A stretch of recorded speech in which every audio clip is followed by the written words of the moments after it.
नमस्कार मंडळी, एका मराठी गृहिणीच्या दिवसामध्ये तुमचं खूप खूप स्वागत आहे.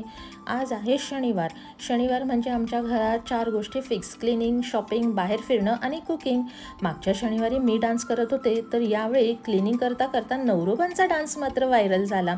आणि ह्या बघा माझ्या सासूबाई, मोबाईल बघता बघता डोळा लागलाच, पण उठल्यावर तेच क्लासिक डायलॉग, मी झोपले नव्हते गं, मी तर फक्त टी व्ही बघत होते. पण टी व्ही बघतायत की मोबाईल बघतायत? कुश हसून हसून बेजार झाला. आज होता माझ्या मुलाचा म्हणजे आमच्या लवचा ओपन हाऊस. आता लाईट गेली म्हणून मी लिपस्टिक लावायला बाहेर आले, तर नवरोबांचं असं झालं, अरे शाळेतच जायचे, इतका काय मेकअप करायचा? म्हटलं अरे वा, शाळेत जायचंय, नीटनेटकं गेलंच पाहिजे. नवीन शाळेत फक्त 3 आठवड्यातच जवळपास 90% मार्क्स मिळाले. सगळ्या टीचर्सने आमच्या लवचं खूप कौतुक केलं.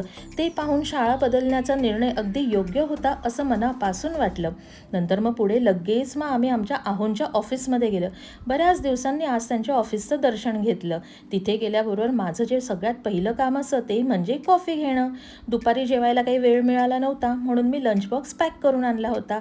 लव आणि मी तिथेच बसून मस्त असा लंच एन्जॉय केला. संध्याकाळच्या वेळेला नगेट्स फ्राय करून दिले आणि मग काय नेहमीसारखं पुन्हा एकदा नवीन कॉम्पिटिशनची सुरुवात. स्टोरी टेलिंग कॉम्पिटिशनची आम्ही मस्त अशी प्रॅक्टिस केली. रात्री क्लासवरनं येता येता कुशने मस्त असे सोया चाप आणले होते. तेच एन्जॉय करत करत आम्ही आजचा दिवस संपवला. चला तर मग भेटू लवकरच. बाय.